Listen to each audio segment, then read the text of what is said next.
हमारे हाथों में एक ऐसी कमाल की रेखा होती है जो हमारा भाग्य तय करती है, यानी कि फेट लाइन। फेट लाइन एक ऐसी अगर हमारी हाथों में सभी रेखाएं अगर दूषित हो, अच्छी ना हो, और फेट लाइन अच्छी हो, तो आदमी अपना भाग्य यानी अपने आप को ऊंचाइयों पर पाता है। और बहुत सारे लोगों में देखा जाता है 50% लोग ऐसे होते हैं जिनके हाथों में भाग्य रेखाएं ही नहीं होती, या होती हैं तो बहुत ज्यादा ही टूटी फूटी होती हैं या क्लीन नहीं होती। आप कभी भी देखेंगे कि अगर भाग्य रेखा प्रबल है तो आदमी हर कुछ अचीव कर सकता है। आप देखेंगे इस रेखा को शनि रेखा कहा जाता है, क्योंकि ये रेखा कहीं से भी निकलकर ये जो हमारी मिडिल फिंगर होती है इसके यहाँ तक आती है, शनि पर्वत तक आती है, तो इसे शनि की रेखा कहा जाता है। ये आपके हाथ में कहीं से भी निकलेगी, हर्षल पर्वत से, राहु पर्वत से, शुक्र पर्वत से, मस्तिष्क रेखा से, हृदय रेखा से, ये कहीं से भी निकलेगी, लेकिन पहुंचती हमेशा शनि रेखा पर है। ठीक है, जिन लोगों के हाथों में ये कमजोर होती है या नहीं होती, वो लोग कभी भी तरक्की नहीं कर सकते, उन्हें कभी भी सक्सेस नहीं मिलती है। वो हमेशा अगर सक्सेस उन्हें मिलेगी तो अपने कामों की वजह से मिलेगी, ना उनके भाई बहन, ना उनके रिश्तेदार, उन्हें जीवन में कभी भी समाज भी उन्हें सहयोग नहीं करता, सपोर्ट नहीं करता है। आप देखेंगे कि जिनके हाथों में शनि रेखा का अभाव होता है, उन्हें समझ लेना चाहिए कि वो जो करेंगे अपने कर्म के द्वारा करेंगे। मध्यमा उंगली के मूल में ये शनि पर्वत होता है, यानी कि ये हमारी जो मिडिल फिंगर है इसके मूल में शनि पर्वत होता है। हथेली के किसी भी स्थान से ये रेखा प्रारंभ होकर शनि पर्वत पर जाएगी ही जाएगी। अगर ये शनि पर्वत से ऊपर चढ़ती है, मध्यमा उंगली के ऊपर चढ़ने लगती है, तो ये क्या होता है कि हमारे एडवांटेज को डिसएडवांटेज में बदल देती है। हम बहुत ज्यादा एम्बिशियस होते हैं, तभी ये रेखा आगे बढ़ने लगती है। आप देखेंगे ये रेखा कहीं से भी प्रारंभ हो या कहीं भी किसी भी रेखा का ये सपोर्ट ना ले और ये आप शनि पर्वत पर पहुंच जाती है, तो मान के चलिए सर्टेनली वो व्यक्ति बहुत प्रबल भाग्य, मतलब उसका जो भाग्य होगा वो बहुत ग्रेट होगा, वो बहुत श्रेष्ठ मतलब भाग्य रेखा उसके हाथ में मानी जाती है।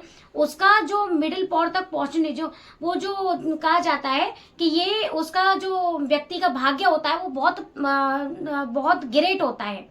अब हम आगे बात करेंगे कि इसके 11 उद्गमों के बारे में। फर्स्ट ओरिजिन की बात कर लेते हैं। जब ये रेखा हमारी ये सबसे ज्यादा मतलब सर्वोत्तम कही जाती है, सबसे ज्यादा ग्रेट है। आप ये रेखा जितनी अधिक डीप होगी, जितनी ज्यादा ये क्लीन होगी, स्पष्ट होगी, निर्दोष होगी, ये बहुत ज्यादा सर्वोत्तम मानी जाती है। ये बात हमेशा हमें ध्यान रखनी चाहिए कि ये भाग्य रेखा शनि पर्वत तक पहुंचती है और ये सबसे ज्यादा शुभ होती है।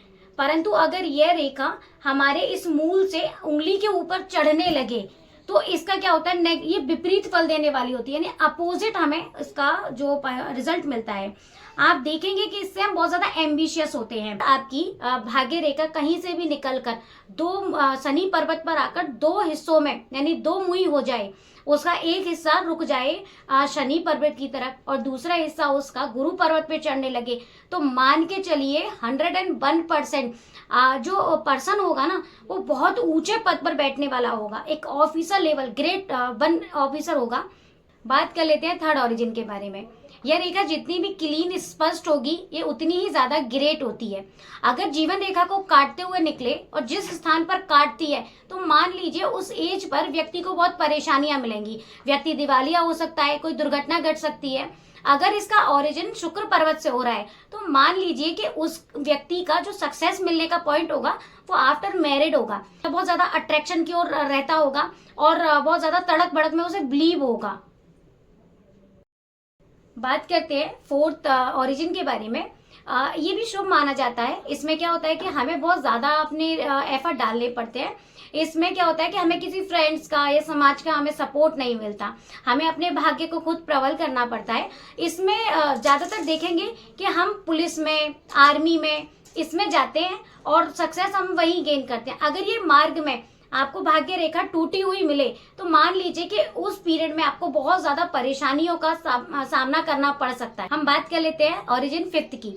अगर इसमें क्या होता है कि ये बहुत ज़्यादा ये भी शुभ अनुकूल मानी जाती है।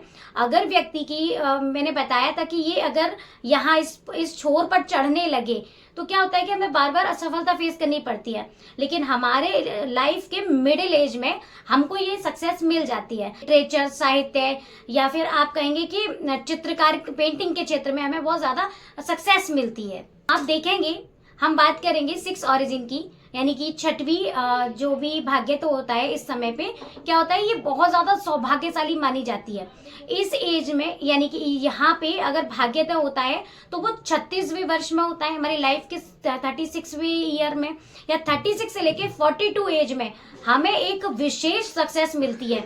हमारा बचपन जो होता है वो कष्ट में होता है, लेकिन हमारी जो यंग एज होती है, ओल्ड एज होती है, वो बहुत ग्रेट सक्सेसफुल होती है। हमें मान सम्मान, धन, प्रॉपर्टी सब कुछ प्राप्त होता है। बात कर लेते हैं 7th ऑरिजिन की। यह बहुत ज्यादा श्रेष्ठ और शुभ मानी जाती है। आप देखेंगे कि ये जो हमारे हार्ट लाइन से निकलकर सीधे शनि पर्वत पर पहुंचती है। आप कुछ लोगों के हाथ में एक त्रिशूल बन जाता है, जो एक गुरु पर्वत पे, दूसरा सूर्य पर्वत पे होता है उसका भाग। तो आप देखेंगे कि इसका जो बहुत ज्यादा अत्यंत बहुत ग्रेट मानी जाती है। आप देखेंगे कि हमें बहुत ज्यादा प्रतिष्ठा, यानी कि पूरे विश्व में मान सम्मान, रेस्पेक्ट, धन, प्रॉपर्टी बहुत कुछ अर्जित होता है। ये एक बहुत ज्यादा ग्रेट पार्ट होता है सक्सेस का, जो हमें मिलती ही मिलती है। ये इसमें क्या होता है कि जो पर्सन होता है ना, वो बहुत ज्यादा काइंड होता है। उसके जीवन में वो हमेशा ना क्या करता है, सभी लोगों को सपोर्ट करता है, हमेशा हेल्पफुल होता है। अपने प्रयत्नों से लाखों करोड़ों रुपए अर्जन कर सकता है, यानी कि अर्निंग कर सकता है वह अपनी। 8th ऑरिजिन वालों की क्या होता है कि इन लोगों की अगर जो भाग्य रेखा होती है वो बहुत डीप होती है, क्लीन होती है, निर्दोष होती है, इनोसेंट होती है। तो ऐसे व्यक्तियों का जो चाइल्डहुड होता है ना, बचपन होता है, वो बहुत अच्छे से मतलब लेवियश होता है। लेकिन वो एजुकेशन के मामले में भी बहुत ग्रेट होते हैं, पढ़ाई के मामले में टैलेंटेड होते हैं। परिवार से उन्हें सहयोग कम मिलता है, लेकिन वो जो भी ट्राई करते हैं वो बेस्ट ट्राई करते हैं। इन फ्यूचर आगे बढ़कर वो एक बेस्ट लिटरेचर साहित्यकार होते हैं, न्यायाधीश यानी कि जुडिशरी में जाते हैं, फिलोसोफर होते हैं, और उन्हें कई बारी लाइफ में बहुत मौके मिलते हैं फॉरेन जाने के। अगर उनकी जो वो भाग्य रेखा टूटी हुई हो, लहरदार हो, तो उन्हें बाधाओं का सामना करना पड़ता है। बात कर लेते हैं 9th ऑरिजिन की। अगर आप देखेंगे कि भाग्य रेखा शनि पर्वत पर 2 या 3 भागों में जाकर बट जाए, तो मान के चलिए कि जो व्यक्ति होगा ना, वो अतुल्य धन का मालिक होगा, उसके पास अपार धन होगा। वो जहां ट्राई करेगा, जहां हाथ डालेगा, तो कूड़े में भी सोना निकल आएगा। आप देखेंगे कि उसका जो भाग्य होगा, व्यक्ति जीवन में पूर्ण प्रयास करेगा, पूर्ण सफल भी होगा। ऐसे व्यक्ति ना, यदि उनके आय के स्रोत एक से ज्यादा होते हैं, अर्निंग जो होती है उनकी, वो 2-2, 3-3 तरीके से उनको प्राप्त होती है। इस प्रकार अगर ऐसे व्यक्तियों का भाग्य रेखा का अंतिम सिरा गुरु पर्वत पर हो, तो वो विशेष लिटरेचर के क्षेत्र में काम करते हैं। अगर उनका जो सूर्य पर्वत की ओर जाता है, तो वो विदेश में मतलब बहुत ज्यादा बिजनेस करते हैं और बहुत पैसा उन्हें मिलता है। अगर वो बहुत धार्मिक कार्यों में, यानी कि हमारे स्पिरिचुअल धर्म, सनातन धर्म, इसमें बढ़ चढ़कर पार्टिसिपेट करता है, इस तरीके की भाग्य रेखा उनकी उदय होती है। बात कर लेते हैं 10th ऑरिजिन की। जिन व्यक्तियों के हाथ में यह भाग्य रेखा होती है वो बहुत ज्यादा शुभ मानी जाती है। उसमें क्या होता है कि व्यक्ति जो होता है वो इस प्रकार की भाग्य रेखा से निश्चय वो ना किसी उच्च पद पे होगा, वायुसेना में होगा, किसी बड़े क्लास 1 ऑफिसर होंगे वो। आप देखेंगे कि उनको कई बारी उनको ना फॉरेन ट्रिप मिलेंगी, और उनमें करेजियस बहुत ज्यादा, मतलब उनमें शौर्य होगा, वीर होंगे। वो कोई भी डिसीजन लेंगे, उनका डिसीजन लेने का जो पावर होगा ना, वो बिल्कुल एक्यूरेट होगा। वो कोई भी चीज डिसीजन एक ही बार में लेंगे, क्योंकि वो बहुत अपने माइंड सेट कर चुके होंगे फिक्स। आप देखेंगे कि उनको नेशनल लेवल पे कोई अवार्ड मिलेगा।